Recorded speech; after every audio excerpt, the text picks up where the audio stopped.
I see it's closed, Doc. It's closed. Look at it. He says he can't see. Hold on. We're gonna take it to the. Give us I can't tell you. I can't tell you what happened. If he can't continue, let me know. Let me know. Is it?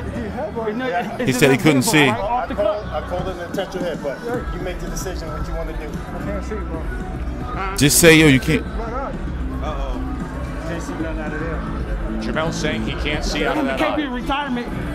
I can't tell you what to do. You got it, Mel. If you stop in the corner, that's it. You're gonna lose your title. You're gonna lose your title. Here we go. I can't call it. He can't see. He's telling me he can't see. Tony, he's telling me he can't see.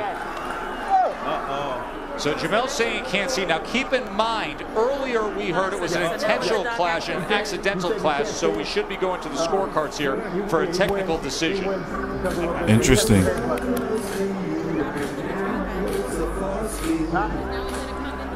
No. We're gonna go see what happened. What I'm saying, he doesn't lose the fight. Yeah. We're here real time. And you hear I had a Tony beautiful Weeks nap. immediately saying, of course he doesn't lose the fight. If it's intentional, then if it's intentional, he automatically wins. Yeah. Right. Yeah. But we don't go to the scorecard. He automatically loses because he can't continue from an intentional foul. Weeks is making the distinction because he had ruled it intentional. It's a DQ, not a technical decision. Let's let them clarify. Don't worry, we're gonna get you highlights. Why am I yelling at y'all? This is not good. This is not good. No, Tim, he's going to be fine here. The champion's going to be fine here. It was an intentional foul, so he can't continue to do it for an intentional foul. Yeah. The foul was strictly ruled intentional. Even if it was accidental, we'd go to scorecards. Intentional foul. He cannot continue because he committed an intentional foul. He loses on an intentional foul. I never really heard of that before, though. It's a little weird. I'm sure I have, though, with all the fights are covered, right? And you see the reaction from Oquendo.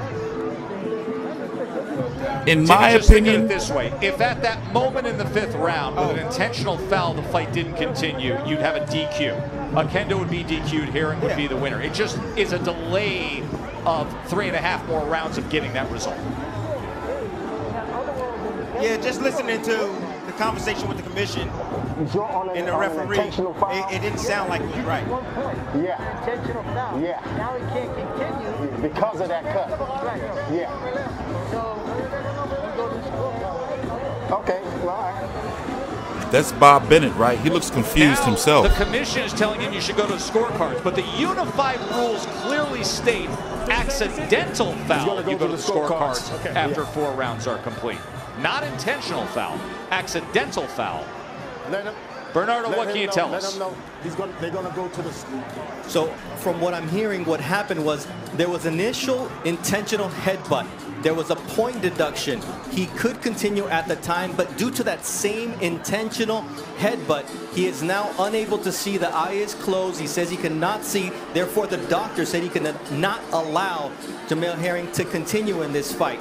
Therefore, it looks like we're going to the scorecards at this point, because had it stopped at that time, the fight would have ended, but it ended later due to that same situation. Two so cuts. That's what the confusion is about. We are going to the scorecards. Yeah, that's the unique point here to grapple with, because if the fight ended at that moment, undoubtedly we know how this goes.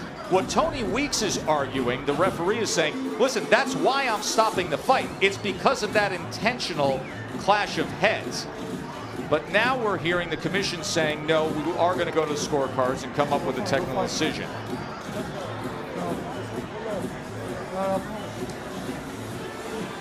Interesting. So let's look at it. All right. You know, I was getting a little heat because earlier, here are the unofficial scorecards, by the way. Andre Ward scorecard. With that mauling style in the last 3 rounds, causing trouble for Herring, made a comeback.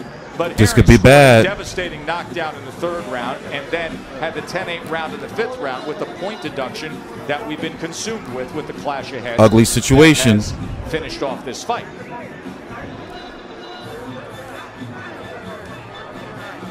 Tess, can I say something? Please, Tim. All right, after further deliberation, after further deliberation, it is true. They're going to go with the unified rules, which state that because it was an intentional headbutt that caused the cut and the fight was stopped due to the effects of that headbutt, then it is a disqualification, just as if it would have been, Joe, as you explained before, had they stopped it at that 5th round when the intentional headbutt happened, and Jamel said he could see at the time. Now he cannot see. The doctor cannot allow him to continue. We revert back to that foul, and it is a disqualification. Bernardo, I'm glad you brought that up, and that's why I made it a point. This is important. That's why I'm letting it play through. When you go through the unified rules, it lists accidental foul. You go to the I would never let it play through like that. But if an intentional foul, just think of it as any other intentional foul. Hitting a man when he's down, an elbow, a clash, anything that would cause the end of the fight, it's a DQ. What's up with this haircut? Who cut his hair like that? It's like a curly, bowl, Hispanic cut. Now, you know I'm half black, half Hispanic, half Irish. So there's no shade. It's just that I would never get my hair cut like that. But hey, that's his shit. Exchange after the 8th round, and really. Okay, all right, let's talk. Wait, what's Tony Weeks saying? This is taking longer than. Tony Weeks say, I can't tell you where this thing stands, but if you're saying you can't see, the doctor says you can't see. Let's look at that headbutt. This fight. Here's how it happened, when it happened. Ooh. Now, Timmy and Dre, I'll turn to you, and I think I know your reaction because it was happening in the rounds leading up to this. You agree Oquendo bobbing, weaving, coming forward with the head, not with his fist, that is the proper call to be ruled intentional. Tim Bradley, I want to hear from him. Absolutely, it was definitely the right call by Tony Weeks. You know, it wasn't just a one-off. I mean, Oquendo had been fighting like that all night long, and if you've watched any of his previous fights, he fights like that. And then you have a southpaw in Jamel Herring, so that enhances everything that Oquendo's doing. Let's call him already down there. Great call, right call by Tony Weeks to call it intentional. I mean, it's Tony Weeks' call. He's the closest man to the action, but for me, that's Oquendo's style. He brings his head in. You're going to fight all different type of styles.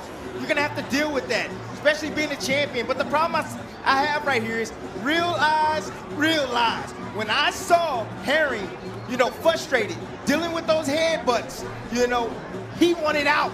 I felt the same way. He wanted out.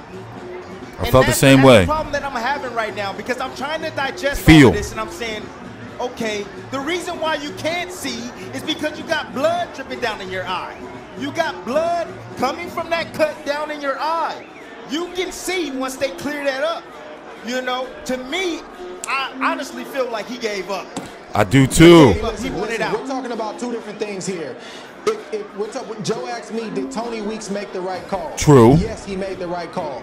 Now, you shifted to Jamel Herring, and I agree. I can't say whether Jamel could see or not. I'm not in that ring. Bomac saw what he saw. He felt compelled to call the referee over, and he said he couldn't see, and the referee did what he was supposed to. Herring told Bomac to your point, to do it. I would have liked to have seen Jamel Herring find a way to get through this. When the cut came and the blood started to flow, I saw a totally different Jamel Herring. It's not a good look. Oquendo is one thing. Carl Frampton, even at his age, even after the tough fights, is something totally different. This was a showcase type of fight, and this was a moment that Jamel Herring was supposed to get through to catapult him to the Carl Frampton fight. The Carl Frampton fight's going to be no easier. I'm just going to put it like that. It's going to be no easier. It's going to be a lot harder than what he faced tonight. After all the filters we went through in defining the rules, we got to talk. We can't, like, this never usually runs this long in regards to post fight. We're gonna be here fucking 20 minutes and shit. So listen, no excuses. But I was like, going into this fight, especially earlier today when I was thinking about the fight, no bullshit. You know, I like live, eat, sleep boxing. I was like, you know what? He probably not gonna look too good tonight. I mean, the man's had 2 postponements. Or, you know, the fight was supposed to happen before COVID test. Hold on, listen in. Semper Fi Herring. But it's not a good look. DQ. Jamel like, Herring boxing fans going to crucify him. And on one at that. Look at those fucking fake-ass fans in the back. You see that shit?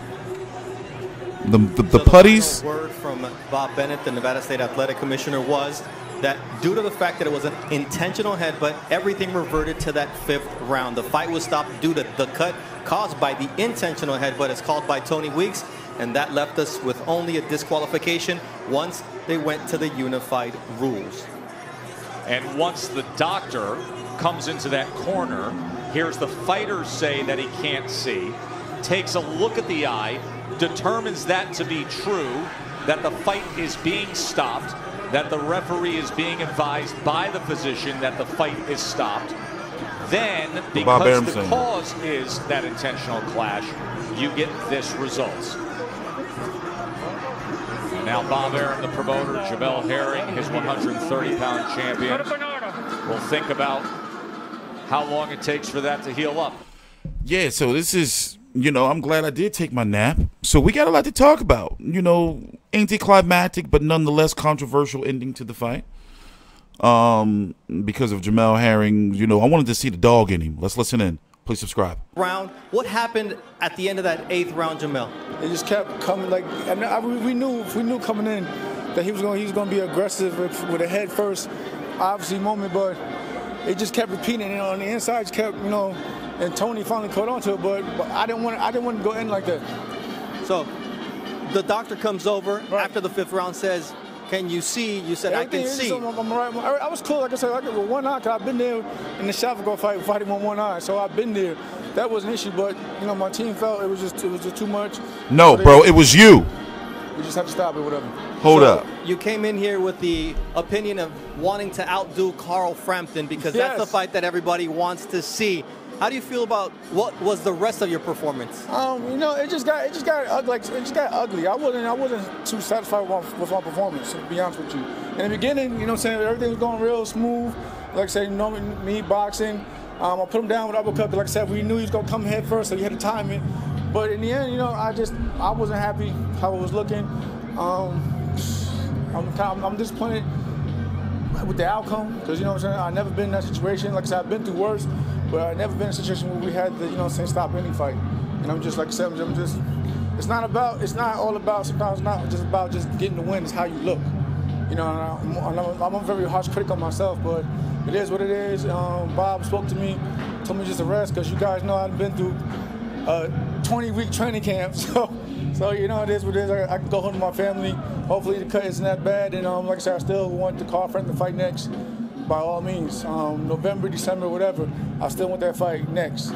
You know, everyone's question, including for yourself, and you couldn't answer it until you got into the ring tonight, was how COVID-19 was going to affect you. How did you feel physically? Physically, let's say physically, I was good. Like, I know he was trying to outwork me, because I know they probably thought that because of the virus that I was going to. Like, I was actually, in terms of conditioning, I was good. I was never huffing and puffing and things like that. You know, just that it just got too ugly and messy, and just overall, the second half, to me, if I got to look back at it, but to me, it just felt like it was just bad in the second half.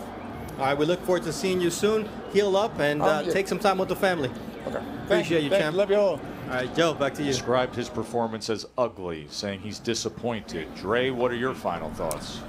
I wish we could listen to them, but I got to get my thoughts off as well. We've been here already 13 minutes. When they shine and when they do good, we also got to, you know, critique and call them out if we feel like they didn't live up to, you know, the status that they're on. And right now, the status that I'm talking about is Jamel Herring being a champion in his division, being one of the best in the world.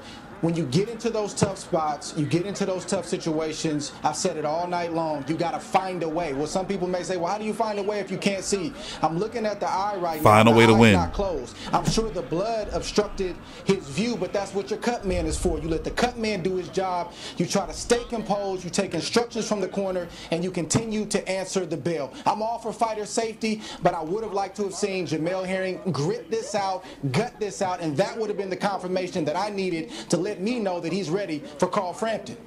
Dre, that's exactly what you set up earlier tonight when I asked you what you needed to see out of Herring, and I think that's an assessment many would agree with. I got some Tim, thoughts. Your final thoughts. I agree 100% with Dre, but, you know, going into this fight, Jamel Herring said it. I would never let this play through like this, but it's important. So he had to prepare himself for that head.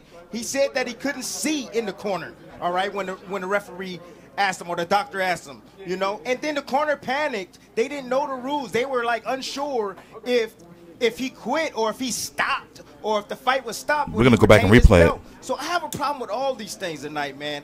I honestly, you know, he answered some questions for me tonight. He truly did answer some questions for me tonight. Like Dre said, I don't know if he's ready. if he's ready to believe that he's a world champion. You know, he doesn't believe it in his heart because he didn't react like a fighter tonight. You know, I'm sorry to tell you, he did not react like a fighter tonight. But Frampton fight is here. We're gonna see what happens in that fight. I'm not sure who I'm a favor, but he has to heal up. It makes things much more interesting. Going for Frampton now, doesn't it? To think about Herring against Frampton. Mark Kriegel. Herring said himself, he knows he was being judged on how he looked. And by that standard, he failed tonight. I hate to say it, but he failed tonight. Oquendo showed what to do in getting inside and what not to do by not jabbing. It went from desperate to dirty. I have no problem with Tony Weeks' This is a long post fight. But Jamel didn't deal with it especially well. And what I heard was him insisting, I can't see, I can't see. We're going to replay it. I can't see. Whether he wanted out, I don't know. But this was not the success that he envisioned. And you can see it in his face. Big Baby got a win tonight. Anderson had a TKO win. He's now 6-0. We were all I like that these two brothers prayed together. Bam Rodriguez first round knockout win. Steven Nelson came up with a Steve Nelson looked better to move to 17-0. All right, let's talk. Ending to our championship fight. A win by DQ, an intentional clash of We're going to go back. Is the way things finish off. Jamel Herring survives Jonathan Oquendo. We'll see you next week for Kaliaskis and Zuski. So we're going to go. So we're going to go back and we're going to re-watch. Damn, we're going to be here fucking 20. I'm going to try to condense the rest of this. We're live. Well, not live, but this video has been recording for 16 minutes, 17 minutes now. You know, they probably going to fucking try to copyright this video. They're probably not. They've been cool. All right, well, let's make sure these last 10 minutes at least, or 5 minutes to 7 minutes, we talk about some boxing to make up for, you know, because that was important right there. And mind you, we got the tape. I got the tape. So we're going to roll back the tape. Like, 2 win was the end of round 7, right? Listen, it just looked like Jamel Herring, you know, 20-week training camp, everything he's been through. It just looked like he didn't want to be there no more. And that he sensed maybe that if the fight was going to go, you know, to the cards or to the full 12, that he may not have made it. You know, but what it shows is that he didn't like being in an ugly fight. You know, so it's going to be the end of this round. He didn't. I'm going to let it play in the background so we can talk for 2 minutes so we can see actually when it happened so I don't miss it. Let me turn the sound down. So it just don't look like he wanted to, you know, let me tell you something. Coming into this fight, I was like 60-40 more closer, to be honest with you, that he could possibly, you know, beat Miguel Burchell. Like, if he used the jab. That shit is out the window. I think that Burchell would, like, beat the shit out of him. You know, like, what it is I expected for him to not look good. But I didn't expect, like, that, you know. So we're going to watch it. You're going to see what I mean. And unfortunately, we know how it is. I got to call it like how it is. I've been doing this shit on YouTube. I've covered hundreds of fights on YouTube. So we're going to call it like it is. It looks like he threw his team under the bus. A little bit. Like, let's go back. Let's just make sure. Let's watch it. It's going to be 1 minute, 15 seconds or so. And who made the call? Because it looks like to me he made the call. Like, when somebody's saying, like, I can't see. Like, you're looking for somebody else to be like, yo, like, make the call for me. Like, I've been watching too much motherfucking boxing. You can pull that shit off on a casual fan. You can't pull the shit off. It's 12:09 a.m. Eastern Standard Time. I had my nap. Don't get me wrong. I'm not cranky. I'm a little cranky. I got to watch some UFC after this, man. So it just didn't look like to me he was used to being in a dog fight. Now, I think that he could have eventually, only he knows, but I think that he could have like figured out, you know, Oquendo, and who knows, Tony Weeks seemed to be in favor of Jamel Herring. Not saying it was biased, but for the most part, he saw it was an ugly fight, and that intentional or headbutt, however I forgot how they called it already, the DQ, the headbutt, like that shit ended up saving him. And maybe Jamel Herring knew, like, oh, shit, let me get out of here now because it's going to go to the cards. And I should be winning by now because I got that knockdown. You see what I'm saying? So listen. And follow up with his combinations. He is wrestling with Oquendo. Listen. Let's go over. 7 rounds in the books here of our title fight. Oh, no, it's the next round, isn't it? Damn, it's the next round. My bad, y'all. Let me see if I can fast forward a little bit. It was in the round 8, right?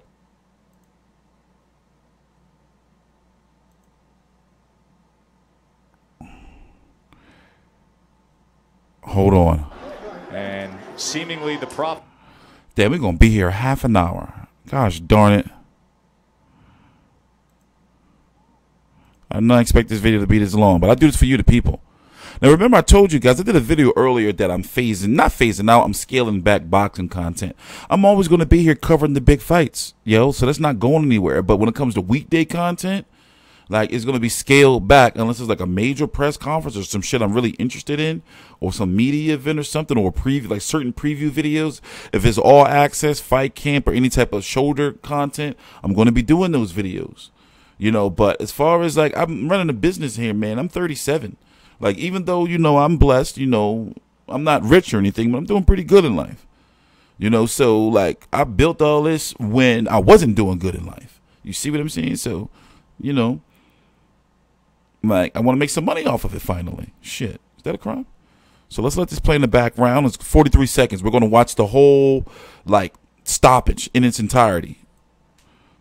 You know, because it looked like he quit, man. And like I said, I didn't mean to be doing no motherfucking 20, 30-minute video, but I felt like, well, we had to, because we didn't know when it was going to end, but that was some valuable shit right there. But this is the kind of fight that it was. And it just looked like Herring just didn't want to be in that fight. He was like, I just can't keep this motherfucker off of me, man. You know?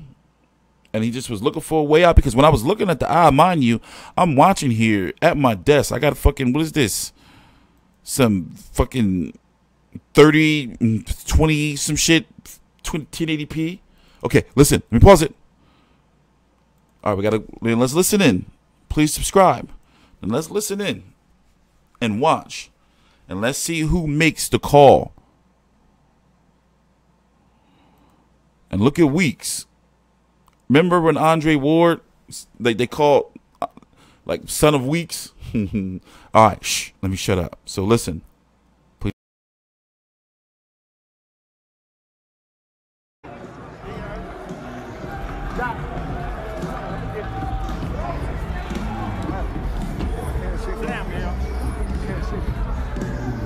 the doctor look at it? You can't see, Doc. Did you see it? You can't see. It's closed, Doc. It's closed. Look at it. He says he can't see. Yeah, hold on. Give us I can't tell you. I can't tell you what happened. If you can't continue, let me know. Let me know. Is it a headbutt right off the cut? I called it an intentional headbutt. You make the decision what you want to do. I can't see, bro. Huh? Can't see it right out. Uh-oh. Can't see nothing out of there.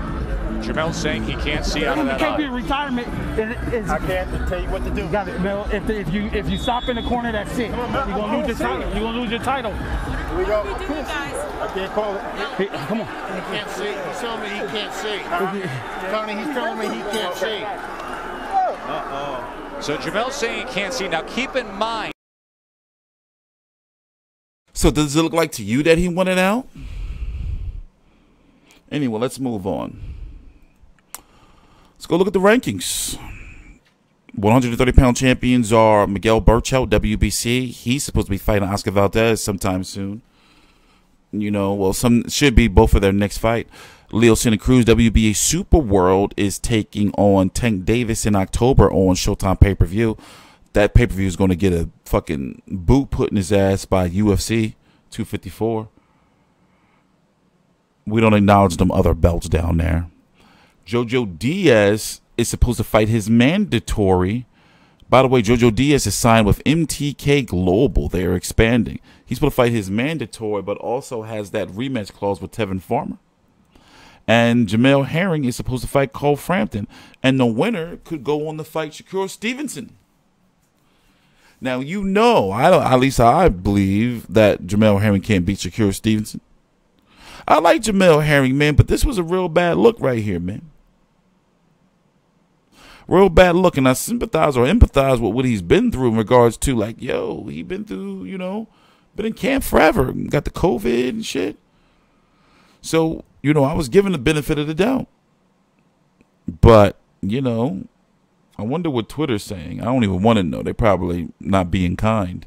Steve Nelson got a nice little solid win. He's looking better each fight, 17-0 with 14 KOs. With Derek Finley, you know, he's a, like, it's hard to say he's a journeyman. He's like a rites of passage type of guy, you know, like prospects, because that's what, you know, Steve Nelson is. Even though he's 32 years old, he is still a prospect fringe contender. Like, is he even ranked at 168? So right now he's stacking up a nice little, like, he looking good. He looking good. Look, of course he's ranked by the WBO because, you know, they got a nice little relationship, top rank, but he looking good. That's all I can. That's what I can say about that. Like, he getting better. Now, can he compete with the top at 168? I'm not gonna say that. Shit. Don't get TstreeT the month. No way. He fought DeAndre Ware, who was fighting conservatively, you know. Who else was on the card? Big Baby, the new big, I say call him Big Baby Miller. Big Baby Jared Anderson improved to 5-0. 6-0, excuse me, with 6 KOs against Rodney Hernandez, who I've seen fight multiple times before. But for some reason at the weigh-in, why do I want to know what that is? Like, I know what it looked like. It looked like he threw up the motherfucking Occult Baphomet sign at the weigh-in. But is it some more other shit? Maybe some more other street shit or some shit. But that shit definitely looked like, go look it up at the weigh-in. That shit was some old crazy shit. It's like, bro. And he was like, he held it like he wanted us to see it. It's like, hey, but whatever. That's your shit. You know, people can practice what they want. Shit. You know? Also, this kid, where's he at? Where's he at? Oh, I done lost the boxing schedule. Oh, Lord. Jesse Rodriguez. You know, this is when I woke up. And I woke up before this. What fight did I watch first? I think it was Anderson and Hernandez when I woke up. That was on the telly. Yeah, looking good, bro. Looking good. Him right here, he got some long-ass arms. And like this small-ass torso. But he shouldn't have been in there. But anyway, I'm TstreeT Controversy with FightView360.com. For one, Jamel Herring and his cuts got to heal up. Also, he needs like some time off. He's been in training for like 20 weeks. So go home to your woman, you know, some time off, you know, and enjoy the holidays, I guess, maybe, because it looked like him and Carl Frampton, and cuts got to heal. They were like trying to do it for like, what, November or some shit, right? I'm saying like go January. Like, he needs some time off. Like, the champ needs some time off, you know, and then, you know, revisit it then. You know, and maybe they can get some type of crowd or whatever. But as it stands right now, remember, Carl Frampton in his last couple of fights didn't look like real good, because a lot of people felt, I remember, he should have stopped McCreary. I was supposed to be at that Philly fight. Well, I was at the Philly fight he was supposed to be at. Philly fight. But, you know, remember the column fell on his hand and shit, freak accident. By the way, there's a photo out there of Carl Frampton dressed in drag. It's scary as fuck. Anyway, I don't know why I brought that up. I'm TstreeT Controversy with FightView360.com.